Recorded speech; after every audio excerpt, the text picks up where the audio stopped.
I'm Tass Mellis of The Starters. This is Ben Golliver with the Open Floor Podcast. Hi, I'm Kristen Ludlow from NBA Inside Stuff. I'm OG Anunoby of the Toronto Raptors. Hey, I'm Elena Donon, and welcome to the Double Clutch. Double Clutch. Double Clutch. Double Clutch. Double Clutch Podcast.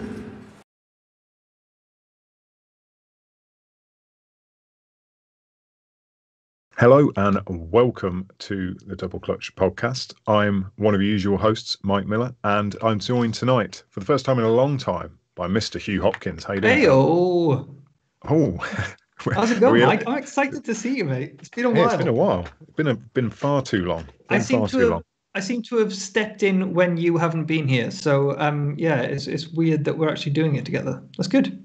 It is. It's fun. I miss those days. And joining us, as you can see as well, is Mr. Harry Harrison. I hope I've paid for the electricity bill sometime recently, so hopefully people will be able to see my face this time. For those of you who are listening in pod form only, Harry welcomed everyone with 2 thumbs up, which is perfect for audio-based media. We digress. And if you're weird like me and notice, all 3 of us have alliterative initials, and to make it 4 of us, which has to be a double clutch first, making the magic happen behind the scenes, is Kurt Killick. So shout out to Kurt for getting this pod up and running and for throwing us the curveball of not putting his video on so we couldn't tell when the stream started because of the delay. But that's fine. Welcome to the Double Clutch Podcast. Has the stream actually started? Because I've got it up live and it's counting down from 10 at the moment. So no, I can see it. You can see, okay. Yeah. So if you're not already following us, at Double Clutch UK on Facebook, Twitter, Instagram, YouTube, basically anywhere, come and join our Discord, discord.me/doubleclutchuk. And if you're not watching live, come join us. Join the frivolities. It's Double Clutch. Hang on, no, it's not. It's twitch.tv/doubleclutch. Come and join us. Got quite a bit to go through today. There's been a hectic weekend of news. Some massive monster numbers were put up on Saturday night. Jokic had 58 and 12 in a loss to the Kings. Stephen Curry 57, 2 and 5 in a loss to Luka Doncic, who put up 42, 7 and 11. Zach LaVine had 39, 7 and 4. And then last night, De'Aaron Fox on the second night but back-to-back had 36, 4 and 7. Just huge numbers. And we were blessed with some very early tip-off times due to something we will talk about shortly, no doubt. Players of the week were just announced 15 minutes ago. De'Aaron Fox from the West with 31 points per game, 8.8 assists, 54.7% field goal shooting, and a 4-0 week for the Kings. His Eastern counterpart was Giannis Antetokounmpo, 24 points, 10.3 rebounds, 6.3 assists, and a 4-0 week. But the big news coming out of, Twitter last night was bubbling for a little bit. Derrick Rose. We got ourselves a trade. Former MVP Derrick Rose, now 32 years old, coming off the bench for the Pistons. He was traded to the Knicks, the Pistons got Dennis Smith Jr., who's been in 3 games this season so far, and a second-round draft pick. Knicks are currently 11 and 4, currently 8th in the East. Huw, what's your take on this trade, please? So, normally, Nick is here, Nick Whitfield, to defend the Knicks. And for many years, I sort of, I take the piss out of Nick a little bit because, he has been saying for many years now, the Knicks are doing the right thing. They're going in the right direction. They're making the right moves. And even though I always make fun of him, actually, secretly, I have agreed with him in like the past 18 months, 2 years. They have had a plan. Even though it's been slow to come about, they have had a plan and they've been working towards it. But I think this sort of kicks that plan in the balls a little bit. I think the reason that they've picked Rose up is because, basically they were doing nothing with Dennis Smith Jr. And they have lost a couple of games where they just haven't had anyone who can create a shot. And I get the need to bring someone in who can do that. But actually, the reason that some of those players can't create a shot is because they're just young and they haven't had a system that's been set up to support them very well, in my opinion. So I think it's a shame that they're losing Well, I mean, honestly, they're not losing much in Dennis Smith because he wasn't playing. But it's a shame that I think, you know, Tom Thibodeau is going to bring in one of his old buddies. He's going to play him into the ground again. We're going to see Derrick Rose. You know, if he's not starting, he's going to be playing starters minutes, and he's probably going to be finishing games. And I think that's going to set back the young guards a little bit. You know, that Emmanuel quickly, he's had issues, but he's shown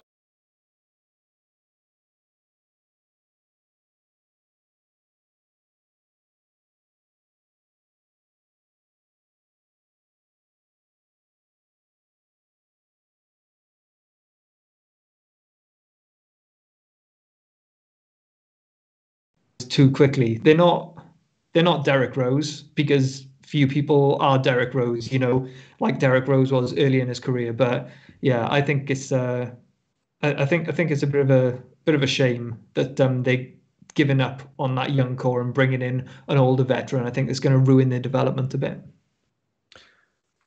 Potentially. Harry, you've seen a Tibbs Rose pairing before as a Timberwolves fan. Where I was worried, similar to Huw, that this is Tibbs being better the devil you know, reverting back to the guy who he coached to being the youngest MVP in NBA history. You've obviously seen the other side of that post injuries to Rose. What's your take on it? Well, if we're focusing specifically on the Thibodeau Derrick Rose pairing, then as a duo, it works better than Derrick Rose really with any other head coach we've seen. Pre-signing with the Timberwolves, he was still struggling to make an impact on any sort of roster, and he signs with the Timberwolves and has big games, performs well. He's one of the, if not the best guard off the bench for the Timberwolves for the time he was there. And then, I don't know, well, he left, didn't he? He left, and he's now been in Detroit, doing all right there as well. So, I don't see it as being a bad move for Derrick Rose. I see this as being Derrick Rose's numbers maybe going to get a boost again. But as Huw said, for the young guards, it's probably not ideal. Yeah, so there is a worry that it will stall the development of some of the younger guys. And when I first saw this, as I said, I was worried it was better the devil, and he's going to revert back to old Tibbs or Tibbs of old.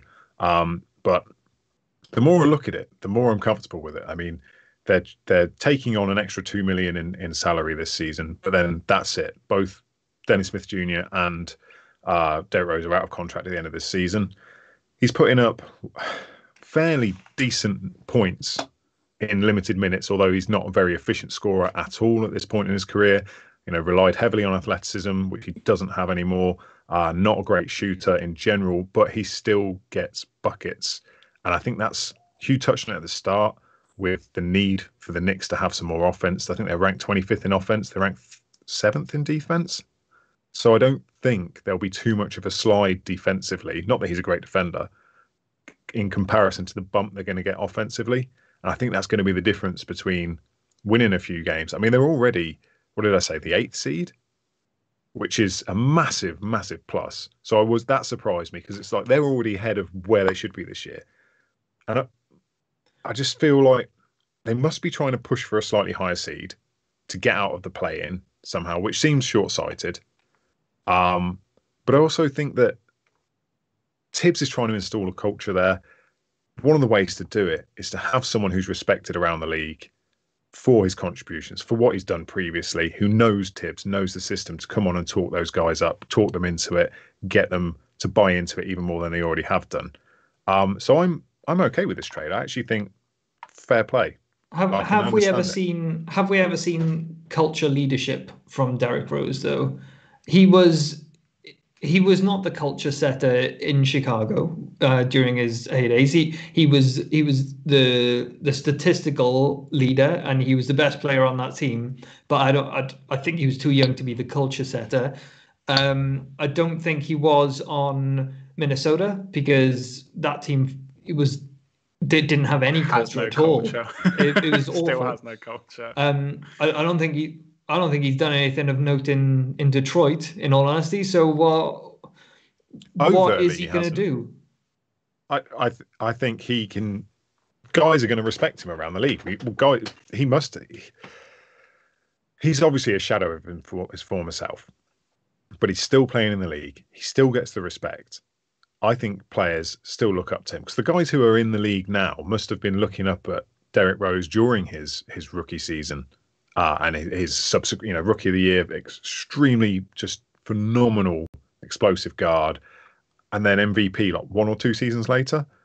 I think that still carries some caveat. Yeah, he's never been the vocal leader, the out and out shouty person. That was Noah. The Timberwolves were never his team. He's never had to step up and be the focal point of a team since he left Chicago. So I don't really see that as an issue. And that to me means he's less likely to ruffle the feathers and disrupt what has already started to be built there. I just think. Well, I mean, ultimately, I don't think it's going to do them any harm necessarily. I just think it's a shame because there's these, great young players on that team. Well, not great young players. There's these young players with potential, and my wish is, and hopefully I'm embodying Nick's wishes in this. Nick Whitfield's wishes in that just stay the course, just be patient. They haven't had a good team in forever. What's the point in cutting corners now? Let's just keep those young guys ticking over, and in 2 to 3 years, once they've developed some great defensive principles under a good defensive coach, and they've got a bit of a structure, they've got chemistry, that would be good. In terms of what's going back, I think honestly that the Pistons might get more out of Dennis Smith Jr. than the Knicks were, and I think Dennis Smith Jr. is probably the winner in this because I don't know the full cap situation in Detroit, but I think he has a team option at the end of this season. Should have done my stuff better. They can extend the qualifying offer at the end of this season. So I think they've got the chance to pick up Dennis Smith Jr. on a reasonable amount, and he can.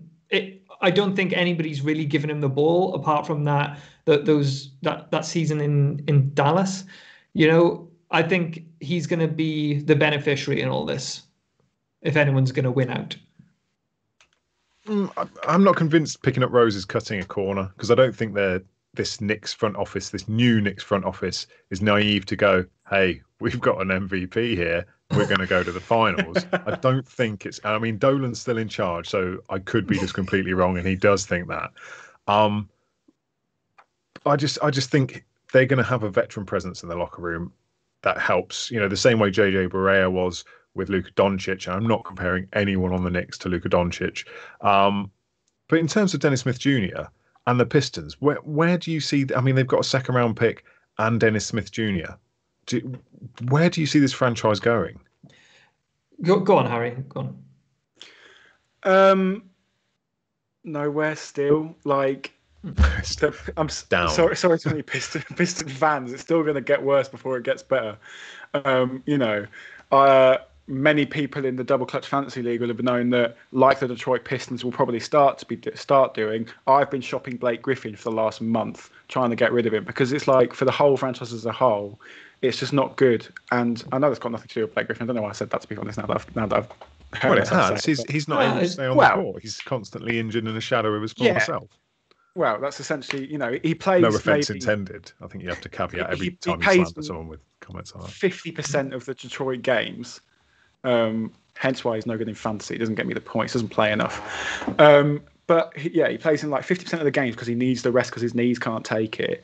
He's not the same Blake Griffin as he once was. And trading away Derrick Rose, who was one of the offensive options on the team behind Jeremy Grant this season, is not going to do them any favours in the short term, let alone, well, in the long term it may, because you never know. Dennis Smith Jr. could boom all of a sudden, or like out of nowhere, and everyone will be like, oh my God, what the heck? But, at this point in time, it's just going to get worse for Detroit before it gets better. I don't think he's turning their fortunes around this year. Don't get me wrong, but you've got to know in the Pistons front office that this team is not going anywhere. So let's, get rid of the old timber. Let's bring in a young player who might still have something because he hasn't received the opportunities that arguably he should have received. Let's, his contract is up for renewal at the end of the season. I think Blake Griffin's is up in 2022. So there are opportunities in the next year or so to, trade off a couple of expiring contracts and start to reset the ground a little bit. This is a move before a bunch of moves, in my opinion. Yeah, they need to hack that squad apart and just rebuild. It's not good at all. But yeah, I think you're probably right there. Let's move on. We're going to talk about. This was your choice. You wanted to talk about this, Huw. So we're going to talk about a big event over the weekend. There was a Super Bowl. There was. Yep, Harry's got his Super Bowl. That's actually in use, I believe, at this moment. This is my Super Bowl. It was. It's got chocolate cake crumbs in it. I don't know if you can see that there. I have the best. Oh, it was actually basketball. that clearly Mike has the best Super Bowl, but this is a perfectly shaped bowl for soup and cereal. So I think this is underrated as a bowl. It doesn't have the fashion sense that Mike's does, but this bowl is like 25 years old. That's it. Congratulations for keeping it in such good shape.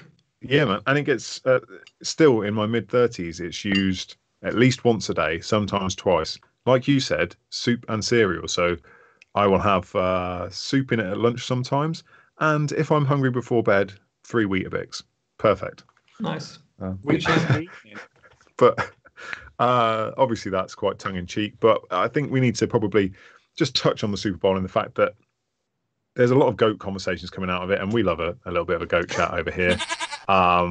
So Tom Brady, who obviously has just won his 7th Super Bowl title, ring, whatever you want to call it. Hang on, let's just clear this because we're not the best people to be discussing. No, God, no. We should not be talking about. Yeah, we should not be talking about anybody American watch football. the Super Bowl? I watched it. Yeah, I'm the Super Bowl level NFL fan. I don't like the, American football generally because, one, all the owners are old and racist, and two, you will have like the league itself just doesn't care about its players. Perfect example is sort of the head injury stuff that was circulating for years, and they just buried their head in it. But I do tune into the Super Bowl because because it's a big cultural event, and that's my way of staying down with the youth. I thought. I actually think it's a shame Patrick Mahomes was injured, and honestly, I thought a lot of his teammates let him down. He was having to throw off crazy passes, and honestly, nobody could catch a damn thing. Those receivers sucked. From my understanding, there were a couple of injuries in other parts of the team, so perhaps they weren't at full strength. But ultimately, Tom Brady, that's pretty incredible. Like, dude is like 71, and he's just won another Super Bowl. What I've realized from being the casual Super Bowl only fan is that in the Super Bowl, you just need game management. And Tom Brady is hugely experienced and just a very good game manager. And they call it moving the chains. I heard it referenced a few times on the commentary where you move brilliant. The chains. Yeah. Which is, of course, a reference to the 10-yard measurement they used to have for downs. Yes. Yeah, Harry. So actually, there's been a word ban in the stream, so we're no longer allowed to use the specific phrase of impressive food holding device. So the actual word for the event we cannot say until 9:26. Okay. Okay. Harry, have you got more than a passing interest in American football in general? Do you follow it at all? There's obviously the Vikings are in Minnesota, and you're quite a minifile. Funnily enough, a minifier. Funnily enough, my NFL interest seems to fluctuate. So one season I'll be really interested in it and I'll follow it really closely, and the next season I couldn't care less. You may be surprised to hear that I'm actually a New York Giants fan and not a Minnesota Vikings fan. Wow. The New York Giants, not the baseball team? Or have I just completely got that? No. There are two football teams in New York. You've got the Jets and the Giants. Yeah. But I like the blue ones because blue's my favourite colour. Yeah. Right. But I do have a little bit of a more than the Super Bowl interest in football, but it does depend. You know, I kind of started following it a bit more come playoff time this season, starting with the wild cards, of course, because the NFL playoffs are a little bit different to the NBA playoffs in terms of the number one, like the best team in the AFC and the best team in the NFC are automatically through to the second round. Where everyone else has to play it off. So that's a little bit different, a little bit weird. But I guess it's just what happens when you've got 32 teams and not like a useful number of teams. I don't know. The thing I think the NBA should take from the NFL, it would be very difficult to do so. So we'd have to incorporate some sort of hockey stuff in there as well. But that whole offense and defense thing, you know, there's some teams and there's some players that are only good. You know, we saw like what's his name, the old Memphis Grizzlies guy, Tony Allen. You know, he could not play offense. It would be good just to shove him on there every time your team is like one team this year, for example, where I thought it could work well with is the Utah Jazz. So you have on offense Jordan Clarkson, Donovan Mitchell, Mike Conley, Bojan Bogdanovic, and Joe Ingles, just to pass the ball around a bit. And then on defense, you know, sort of do a quick 5-man on, 5-man off. Rudy Gobert, Royce O'Neal, Mike Conley, Derek Favors, and Joe Ingles again. Huge. Obviously, you'd have to have like an NHL substitution. What's that? I think you just invented netball. No, they don't. They don't switch them on and off like that. Do they in netball? No, they don't switch them on and off, but they have like areas that only the offense or defense can go. No, I mean like once the ball is it with the other team, like five new guys run on and five guys run. You know, it'd be, we'd have to work out some rules, obviously, but I'd like to see that offense defense thing. I think it would benefit a lot of. Listen, I'm no good at offense. I'm only good at defense. I think I'd get more playing time if we end up. So let's get back to, like, I haven't followed the NFL properly in about probably about 10 years, and before I only got into it in about 2005. There's been a lot of comps between. Brady is obviously the GOAT in terms of American football. There's debate as to who it is in terms of basketball. There's debate as to who it is in terms of sports in general. So let's try and have a conversation that isn't completely biased, which I think it might be, about whether it's harder to be a GOAT in the NBA rather than the NFL. Because for me, it's quite clear cut in that the NFL is so singular role dependent, and you're part of a cog that you can be the best. Like, you could be the GOAT at a position, but to say that you're better than the GOAT, the greatest of another sport, which requires you to be multifaceted, I find difficult to stomach. If that makes sense. I get where you're coming from, but I would say that there's so many more players on an NFL team. You know, there's only 10 people on the court at one time in basketball. Mm-hmm. So you can be the best player. You know, even if everybody's average, you know, you have 1 in 10 chance of being the best player on the court at that time. In American football, I'm not sure how many people are on the court at one time, but one team has like 56 players. Yeah, so there's 11 on offense and 11 on defense, and then they switch. Yeah. And then you've got special teams, etc. Yeah. So like, And of course you got all the substitutions. So you got loads of people on your team that you need to just beat out for playing time just to get on the field. And then you've obviously got the other team, which is full of the same number of players. And there's more teams. There's fewer games, obviously. But I think I would possibly say it's harder to become the greatest of all time in American football than it is to become the greatest of all time in basketball. So let me just shut down that argument really quickly. Let me shut down that argument really quickly. So your argument is that there are more players and more people competing, but you're looking at the NFL. How many other American football leagues are there around the world? Compare that to basketball, and I bet you pound for a piece of poop that there are more basketball leagues and players totaling than there are. Yeah. So in terms of excellency in your field, to be the GOAT, to be in that top 1%, that it's harder in the NBA world. And then if you look at it, well, okay, so let's say Tom Brady is the American football GOAT, whatever. He only influences when he's on the floor. So he's reliant on something he has no involvement in on the defensive end to stop the other team. Whereas someone like a LeBron James is responsible on offense and defense. Yes, there are less players on the court, but they have the ability to impact both sides of the floor, to influence a lesser number of players, but still to extend their influence. It's interesting how you picked LeBron James and not Michael Jordan in that, Mike. I'm keeping it relevant for the kids. Do you want me to do this? I've not said who I think the NBA GOAT is. I was about to point that out. The Twitch chat is kicking off saying that you believe LeBron is now better than Jordan. Rewind it. Did I say he was the GOAT? No. I said if you had a LeBron James. You inferred.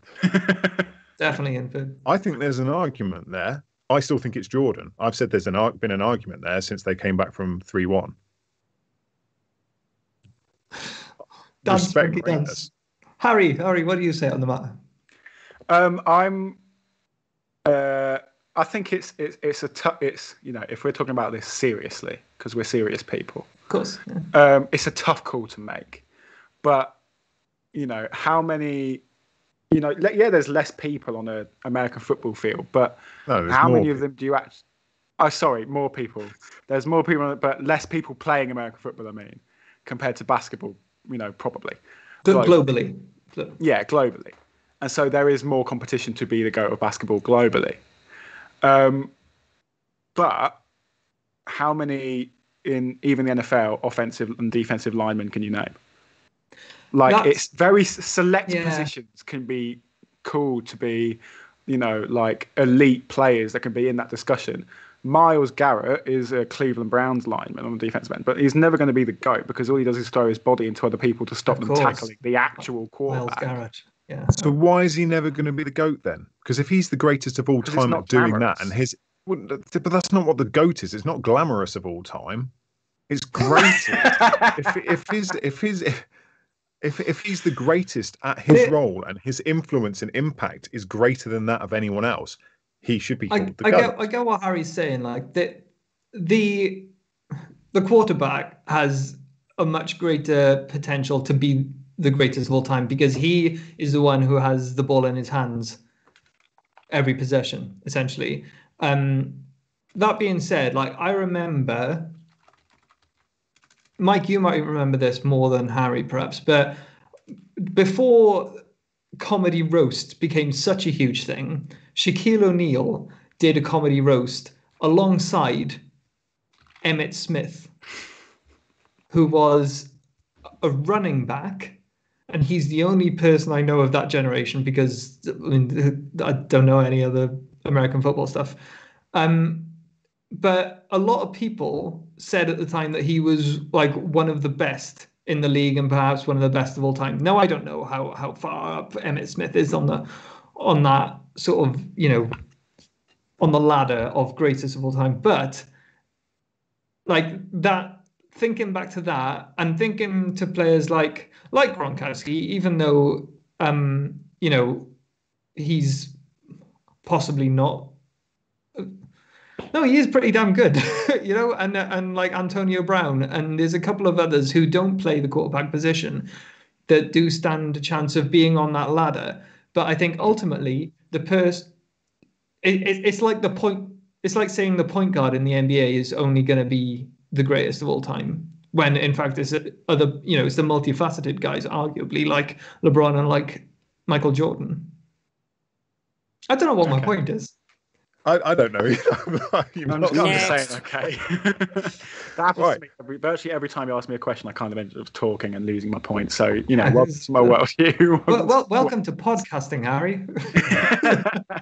I suppose that, it's an unanswerable question, but we should appreciate the longevity and the greatness that we're seeing. Do you think that I'm going to go. I'm such an NBA homer. It's ridiculous. Do you think that there's a degree of longevity here that is something we should really take stock of with both LeBron and with Brady, who's in his 20th season? LeBron's obviously had 18. He's in year 18. It's just, do we appreciate greatness when it's in front of our eyes enough? Not enough. Not enough. And that's why you do need to. That's why Kevin O'Connor every year at some point he says, make sure you appreciate LeBron James, because there's probably a lot of people who didn't really appreciate Michael Jordan when he was in the league. And honestly, bit of a left field thing, but make sure you appreciate Chris Paul, because Chris Paul is the best, oldest point guard of all time, I think. Look at the list of point guards that have been in the NBA. When they reach about 30, 31, they drop off. And he's still kicking ass. Still kicking ass. Yep. One last NFL-ish thing. Is there anything that you think the NBA could take from it other than the offense and defense switching? For me, it's got to be some kind of event. The way that the Super Bowl is interpreted worldwide, my Facebook feed was full of people in the UK prepping for Super Bowl parties, at home with their family.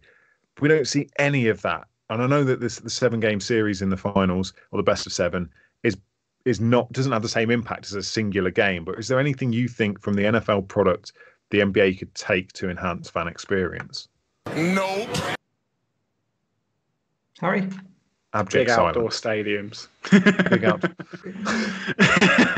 Well, they tried that one year at when they held the All-Star game in Dallas, didn't they? They put it in the Dallas Cowboys stadium, and from what I can gather, it was terrible because on a football field, it's like I don't know, 100 meters long, isn't it? I think it is anyway. 120 yards. Yeah, so something like that. It's long. It's long. Whereas a basketball court is, what is it, 94 feet? 94 feet by 50. Yeah, and it's like, it's such a difference in size that I think, and we saw it also in Australia. Did you see the USA games versus Australia in the warm-up thing before the World Cup a few years ago, where the stadium was so big they struggled with the camera angles. They couldn't really get people watching the game in the right way. And I think it's probably better off in an arena, a slightly smaller arena. But if there could be ways that you could enhance the viewing experience. I mean, I'm with you. The 7-game series in the finals, it's fantastic, but it's spread over 7 games. So one game is never going to have the ultimate draw unless it's game 7. I guess that's the point of the All-Star game, but the All-Star game is such bad basketball that it's never going to attract that. So it is difficult, which is why the NBA does need to install a tournament, which I've written about on Double Clutch before, and I'll link in the in my Twitter shortly about that. I was just gonna. Sorry, Mike. I was just gonna mention though, like when you think about it, the NFL equivalent of the All-Star weekend is crap. It's like Pro Bowl, isn't it? It's terrible. Yeah, it is awful. So there's.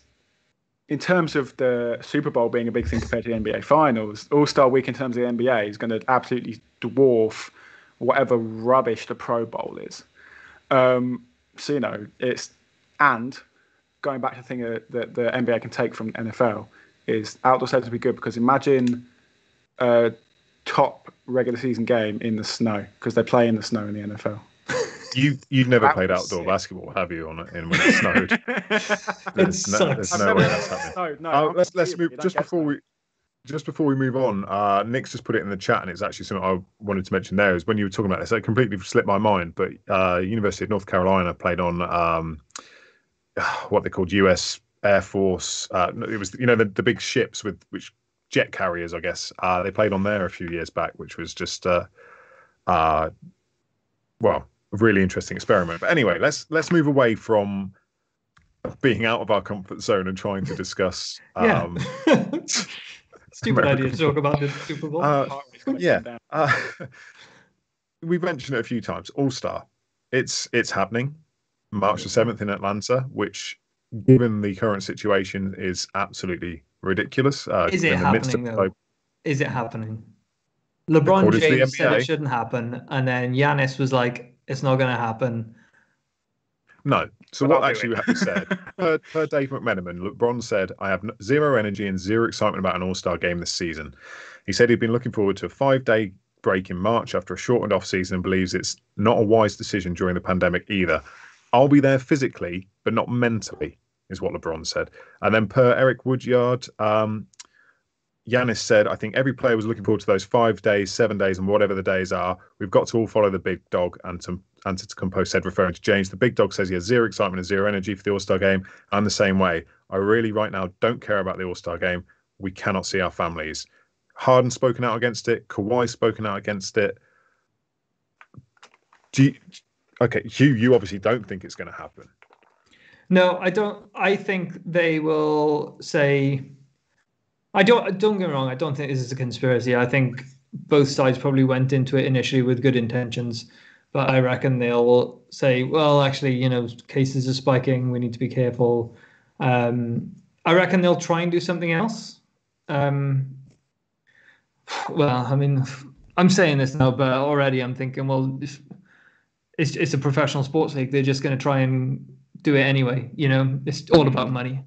So, and I don't think there's anything that they could come up with that will replace the money. Even if they developed some sort of television thing, that was like, I don't know, a fantasy basketball or a 2K tournament or something between your favorite players.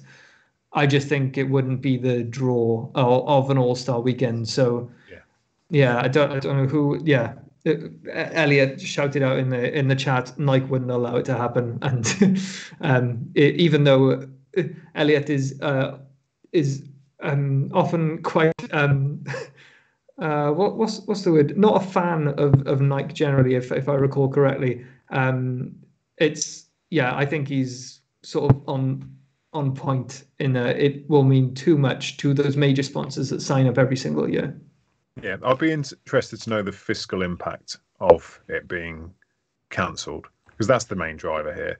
And I think if that is the main driver, they should be open and honest about it, because that's the only way they're going to get the buy-in. I mean, I'd probably still watch, although I rarely watch All-Star Live anymore, because, as we said earlier, it's quite often just a bad game. I mean, last year's game was totally different, but that's because they tried out some new funky stuff that worked. But it just seems stupid to me, given and we're going to get onto how the protocols are at the minute, but given the way the protocols work now and the contact tracing in the league, to pull 30 players from basically all the teams together and potentially have an event where there would be corporate seating, as far back as the fans are, that's still a risk of spreading. You've then got essentially a contact tracing through all 30 teams. It could just halt the whole season. They just put 25,000 people in the stadium for the Super Bowl. But that's outdoors, isn't it? Yeah, but you're still shouting and cheering and breathing on each other. I think America has a different view of these things, and it's entirely money based. So as much as I think American culture, isn't it? Yeah, as much as I like the NBA for its stance on things, and in some ways I think it might decide to, shut it down and come up with a different idea. also, I'm just resigned to the fact that there's too many people with too much money on the other end of this. What sort of impact do you think it would have on Silver's legacy if you were to push ahead with it? I remember seeing something recently about how this is probably Adam Silver's, if it goes ahead, like first proper muck up with the players. Because he's definitely been, he's been the players commissioner since he took charge, isn't he? He's always been listening to the players when they have issues, and they want to speak out to make social change like they did last summer. He's been very receptive of that. And if the All-Star game goes ahead and he ignores the concerns of his biggest names, it'll be probably the main blemish on his record when he steps down or when he retires or whatever. Adam Silver has had such a good record so far that I don't feel like it would completely tarnish his reputation should the All-Star game go ahead, but it would make people just be like, well, you're not all we thought you were. Yeah, he's done pretty well so far. Let's talk about the voting then themselves. We're not going to go through everything, but because they're all out there for everyone to see at the minute. But did you have any surprises from names appearing, either appearing on the ballot so far or not appearing? Was there anyone that jumped out to you guys? Andrew Wiggins. Yeah, I don't know what the hell that. Do you think that's just the Golden State thing? Do you think it's just because he's in Golden State now and they've obviously got a huge amount of fans? I don't know. It's Canada, I guess, is it? I guess, but I feel like Kelly Oubre's also had more hype than Andrew Wiggins this season in Golden State. So, why? It must be the Canada thing, because the Golden State fan base would surely be voting for Kelly Oubre, because everyone's been loving Kelly Oubre in Golden State. Everyone's been loving Kelly Oubre for the last couple of years. Could it be ironic voting? Maybe. Like Brexit. That went well, didn't it? Yep. I guess some of the guys that not necessarily surprised to see, more pleased to see, Julius Randle and Jeremy Grant. Two guys that probably haven't received a lot of love in recent years, but both are balling this year and absolutely deserve votes and probably deserve to be on the team. I haven't come up with a list of who I think should be All-Stars this year because, simply because I'm not there yet, and honestly, I don't care about the All-Star game this year. But I think they've been playing well and probably deserve it, compared to some of the other guys that immediately come to the top of my head and some of the guys on that list. Yeah, surprises for me were guys like Melo, Klay Thompson, who's obviously not played a game, Derrick Rose, and then I was surprised that Ben Simmons was below Colin Sexton, Derrick Rose, and Russell Westbrook. That shocked me a bit. Are you really surprised at Melo? Yes, he doesn't deserve it, but he is. Why are people still voting for him? He's been on that list for years, and it's because it's Melo. But why? What are these people? Why are these people voting for him? What are they doing with their lives? Because they're clearly not watching basketball. Have you seen NBA Twitter? It's not worth getting into an argument with them. Yeah, vote for him. Whatever. Let's start a guy. Let's vote for a guy who doesn't even start on his own team. Is an icon of the NBA. He could play his last season. He could do a Vince Carter and play until he's 107. I bet you he could. Last season, putting up 4 points a game, and only have played in 10 games, and he'll still be included because he's an icon. Get rid of the fan vote, then. It's a joke. Go on then. People vote for Trump and Boris Johnson. Yeah, that's true. Good shout in the chat. Okay. So we're running long. So let's jump on to some more pandemic. God, Jesus, what topics are struggling this week, aren't we? COVID. So obviously, we mentioned contact tracing earlier. There was an absolute debacle on Friday the 5th when KD was pulled pre-game due to have been in close contact with an associate who returned an inconclusive test. Then there was a back and forth. The NBA cleared him to play shortly after tip.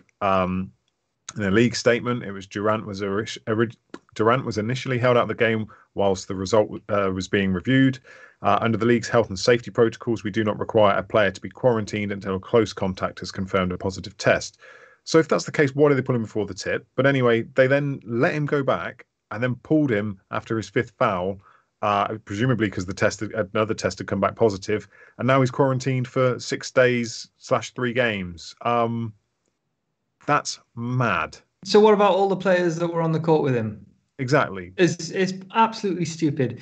I said, like, right at the start of the season, I think there was a game that they postponed within the first few days, and I thought that is the biggest mistake because that set the precedent. You know, if a game can't go ahead because they didn't have enough players, don't postpone it. That team loses that game by 20 points. Yeah, it throws off records, it messes everything around, but you need to get through this season. And now they're in a situation where that guy who has had contact tracing with someone else who was tested positive for COVID, not only has he hung out with the guy who tested positive for COVID, he's been on the court with, I mean, I don't know how many players actually ended up playing on the court, but he's been sweating on, let's say, up to 15 different people, including both teams. You know,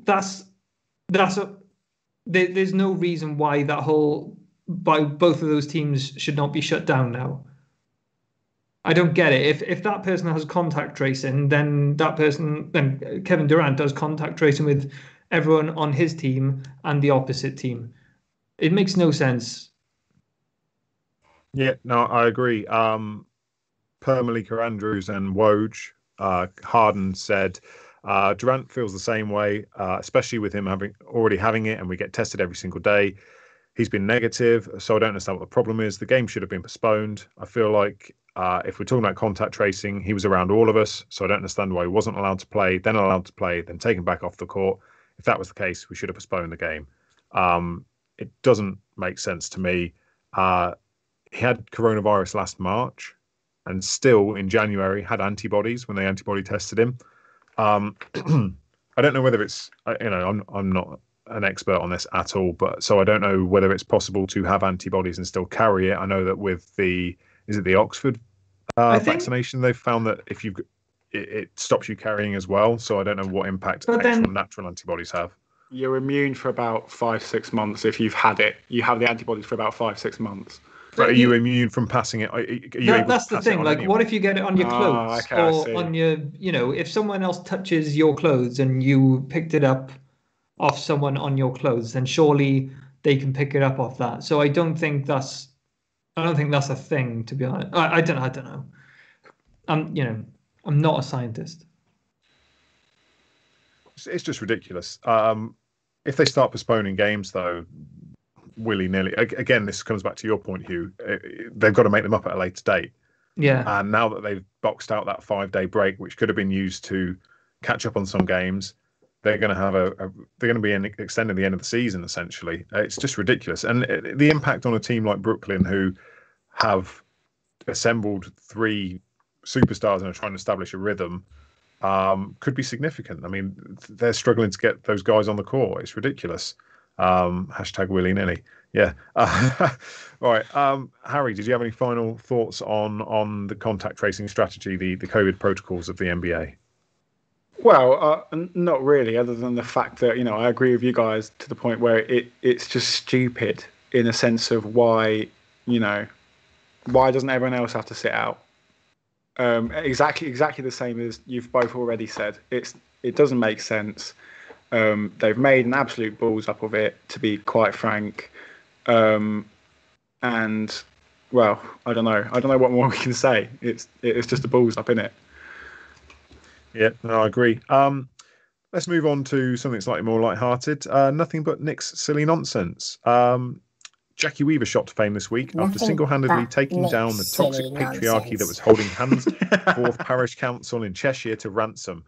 My question is, if Handforth Parish Council were to be demolished and replaced, who is your top draft pick from the world of basketball to be the founding member and why? Harry, I'm going to come to you first. Chris Paul. That's my choice. Current president of the Players Association. He's always been very vocal on matters concerning his community. The players around him, his teammates, society. And if I needed somebody just to come in and lead the Handsworth Parish Council to offer a basketball frame of mind, it would be Chris Paul. I had him down as my first choice, but I veered off.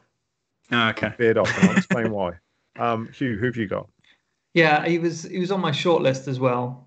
I considered Patty Mills, but I ended up with Ty Lue.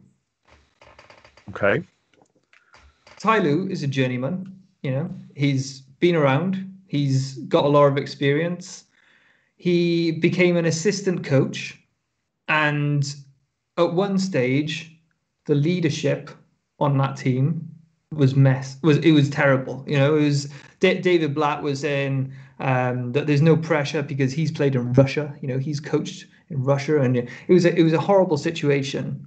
And ultimately, someone needed to come in. They needed to parachute in someone who offered a bit of calm. Obviously, he was already around. He was on the bench. He was an assistant coach, but he ended up taking over.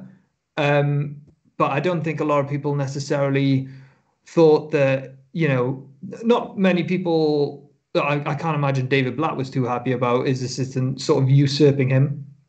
But ultimately, a lot of people said, Ty Lue, you do not have any authority here.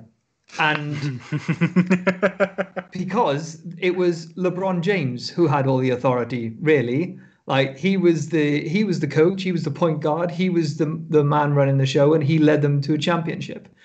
I don't think Ty Lue gets the credit that he deserves for handling a difficult situation with a lot of high-profile personalities like Kyrie, like LeBron James, even Kevin Love, and also J.R. Smith. There's a lot of bad blood. Who throws a soup? He throws soup. You do not want to mess with people who throw soup. So yeah, Ty Lue is my choice to be the Jackie Weaver of the NBA. Clearly, he didn't have such a wonderful vessel for holding his soup as we have. He had no Super Bowl, did he? So my initial pick was Chris Paul, but Chris Paul already has such authority and presence that I had to go with someone who came out of nowhere this season, surprised so many people to seize control of a team. And I'm going to pick Colin Sexton because I don't think anyone thought he would rocket up popularity-wise this quickly around the league. And so far this season, he's been just phenomenal. Getting Cleveland to a position they shouldn't be in, although they're sliding back a bit now. So he was my pick. We had Nick in the chat said the correct answer here is Doris Burke. Doris Burke. I mean, if you were casting But them, she's already a legend. If you were casting them, yes. In terms of like who's the best fit, the glasses, the air of authority when you walk into a room, definitely. But female. Female. Because that needed clarifying. Come on, Nick. You gave us a conceptual question. We're thinking more conceptually. Give us a break here, man.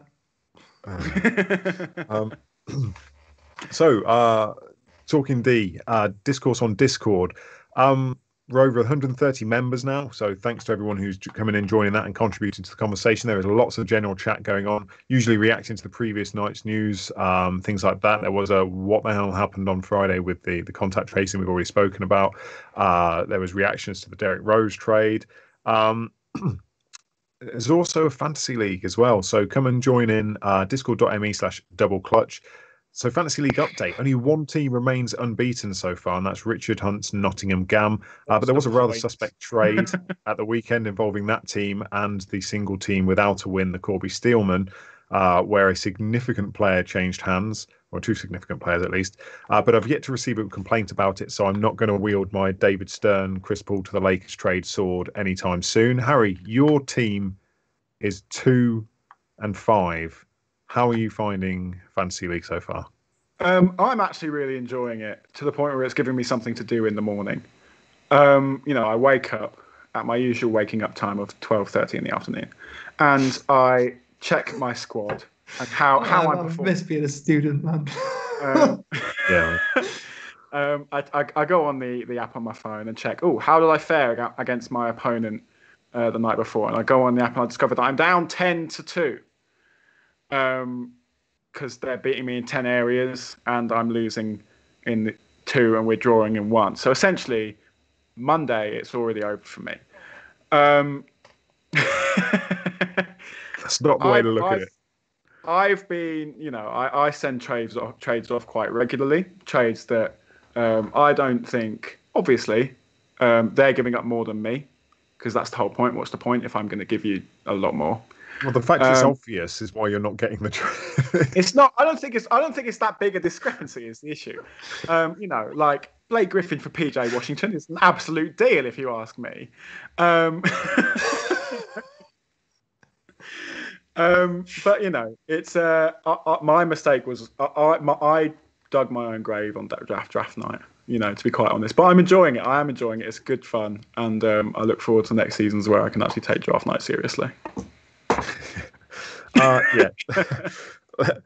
Discord listener questions. Thank you to everyone who sent questions in this week. We've got a couple to go through. NBA Jig, have you ever seen anyone as big, athletic, dynamic, or with as a unique skill set as KD? Watching some film on him and the guy's just mad. Huw, you want to take this one? So it's a completely different skill set. I'm not looking at like for like here, but what I think the wording of the question, let me just bring it back up. A big, athletic, dynamic player with a unique skill set. And I've got to go Hakeem Olajuwon. The dude was 7 foot something. He had the footwork of like Ronaldo. I'm not much of a footballing person, but I think that guy is good. An amateur goalkeeper had the footwork. Which Ronaldo do you mean? Do you mean old fat Ronaldo or no? The one with the weird square stackable head guy. the amazing statue. Yeah, that guy. Cristiano. That's the one. That's the one. I think he had a skill set that just drove players insane because none of the big guys could guard him. You had David Robinson, who was arguably the best defensive big man. Well, maybe Rodman was the best defensive big man, but in terms of the center position, he was arguably the best defensive big man in the 90s, along with Patrick Ewing. It was a good decade, wasn't it, for big defensive big man? Anyway, sidetrack there.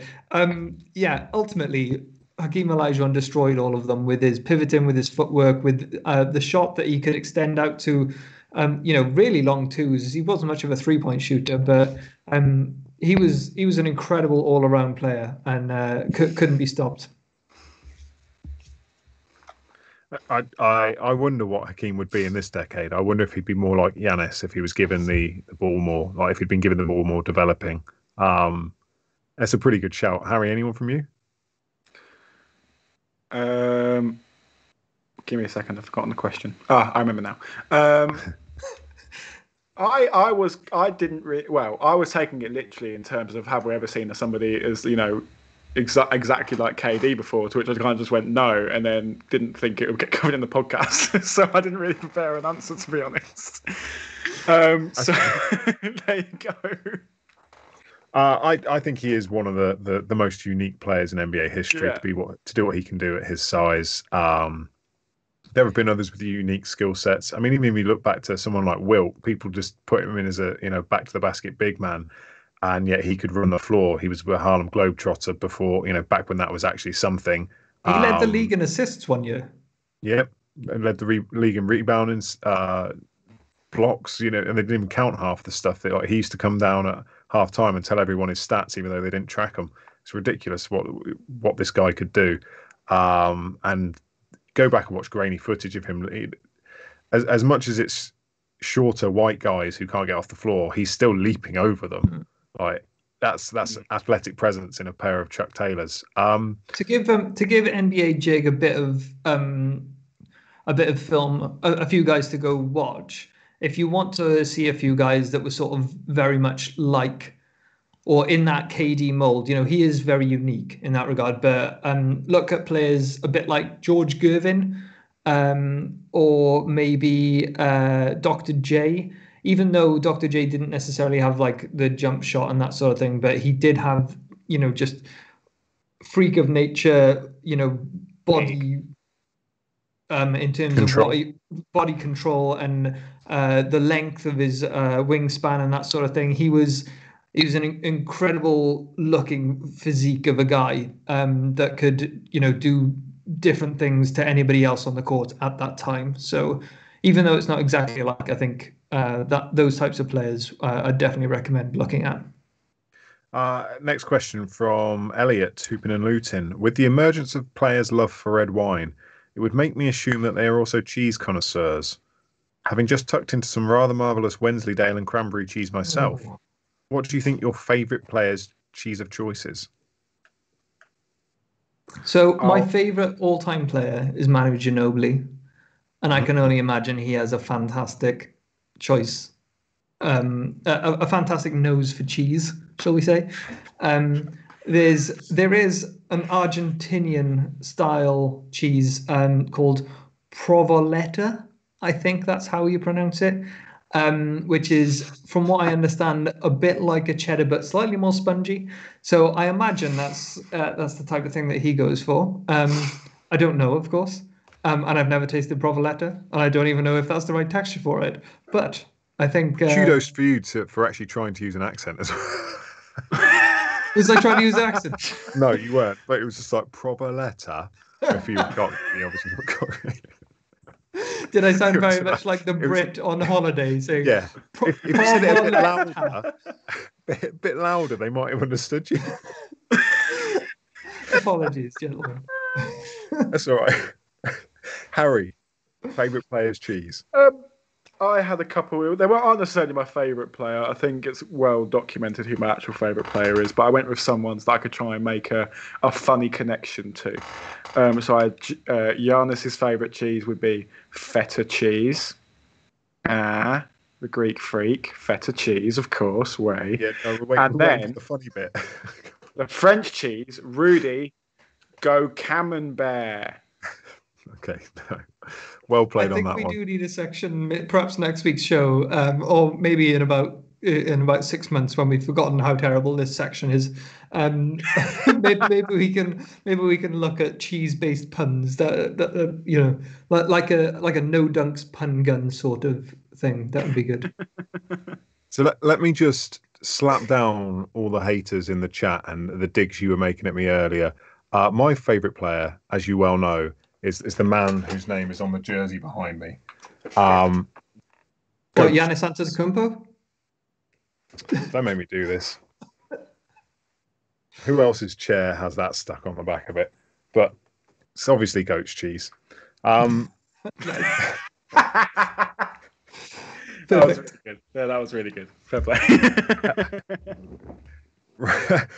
Richard Fang 8. A trend has been going around the internet at the moment where people have been choosing different moments of games, movies, and sport history moments to make album covers. If any of you can make an album cover that featured a historic or amazing moment in NBA history that you would think would make an amazing album cover, what would it be and why? So we've actually sent some images through to Kirk already. We don't know what they are, so we're going to go with Harry's first. Harry, do you want to explain what you've got? Yes, this first up is the iconic from Kobe's last All-Star game, that shot. And it would obviously be a Drake album cover. Because he's in. Come up with the artist. It would is that Drake in the foreground as well? It is, yeah. It's just him because he's getting in on the action. So, that way we all know it's a Drake album cover. But what a moment that was. What a shot that was. You'd have all of Drake's best basketball-related tracks on there. Maybe some new ones, who knows. And, it's pretty good photo that, and so I chose that one. You've gone way more in depth than I did. I literally just picked a picture. I didn't come up with a backstory for it, so I may have. Did you pick two or just one? Have we got another pick? I chose two. That's the other one, and I figured that was a good selection purely because it's very 90s like hip hop, if you know what I mean. It's It's 90s more R&B, isn't R&B, it? yeah. R&B, Which is what yeah, he was into. Do you know the Jordan You know, 17? with the rings and the jewelry. I thought that was a good one. The Jordan 17 came with a CD-ROM which had a jazz track on it, which I've still got somewhere behind me, actually, somewhere. But moving on swiftly. Huw, what have you got for your selections? Is this? Oh no, it's me next. Okay, so the first one. This is the Lister Blister. Oh yeah, that's a great one. Yeah, that's a great one. If you haven't seen the clip, go and Google it. That would be a great 90s hip hop. That would be a great one. Yeah. In fact, I look at it and all I hear is music from NBA Superstars 3. Although the Sean Kemp track was I've said this before, to Pearl Jam's Go. But this makes me think of the LL Cool J Party People Are You With Me? I can't remember the name of the track, but that's the lyrics. Makes me think of Salt and Pepper. I don't know why. Well, ask Derek Coleman. That's an inside joke for anyone who knows anything about the relationship between Salt and Pepper and Derek Coleman out there. Next picture for me. Malice in the Palace. I could see this being like just an aggressive party album just to get you pumped. Sorry, you might be able to hear my dog barking in the background, gentlemen. My apologies if you can. We love dogs. Yeah, we can, but we love dogs. Huw, what are your choices?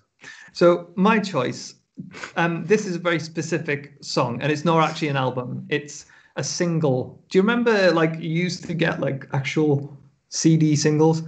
Yep. So this is for Ben Folds 5 Brick. See, I thought you were going to go with Brick House. Yeah, it could have been Brick House. Yeah, I personally more into my folky funk pop. So that's where the Ben Folds 5 thing came from.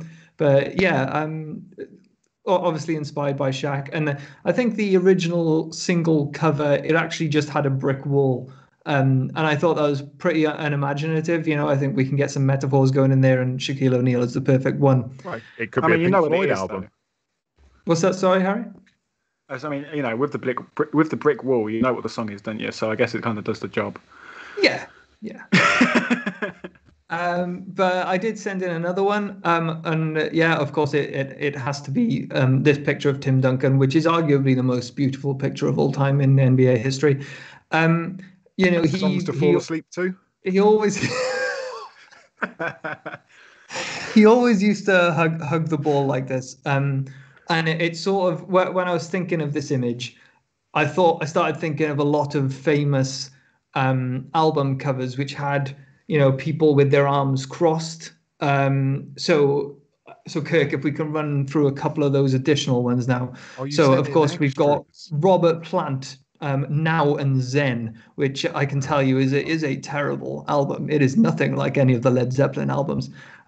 So he's like that. He looks like a cold woman. He won an Emmy. What's that?